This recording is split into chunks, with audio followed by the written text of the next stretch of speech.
All right, so I know after class today we had talked about even and odd functions, specifically how do I know if a function is even or odd, and maybe not that question specifically, but I know you wanted me to kind of clarify, and we talked about solving this graphically. So that's what I'm going to show you. So graphically, what I had said earlier was if a function is even, then the graph of the function is a mirror image across the y-axis. And you're probably thinking, what does that mean? What was she trying to show me earlier? And so I had used the function y is equal to x squared, or the parabolic function. So we have this right here.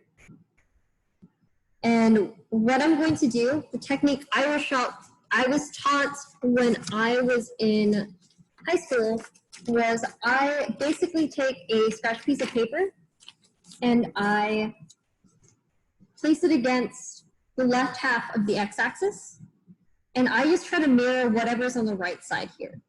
So I know it's a parabola, so it looks like that, right?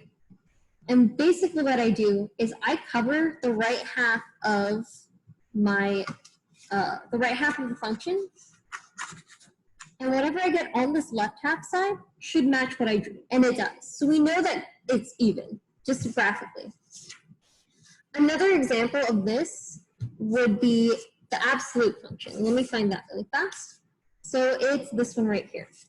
So I have the function of x is equal to the absolute value of x. If you don't know what that means, I know you'll go over it. You just got to give your teacher some time. So I cover the left-hand side of the y-axis, and I just mirror what I draw in this first quadrant. That's as close as I'm going to get it. When I'm done with that, I cover the right-hand side and see if it matches. Since it does, I know that graphically it's an even function. So I also know that we had talked about odd functions, right? How do we solve for odd functions graphically? And so we have what I mentioned earlier. If a function is odd, I should be able to flip it upside down, or the 180 degrees that I was talking about, and the graph of the functions should still be the same. So let's look at the two examples that I was trying to show you after class today. I have, find them. So let's look at the linear graph. So f of x is equal to x.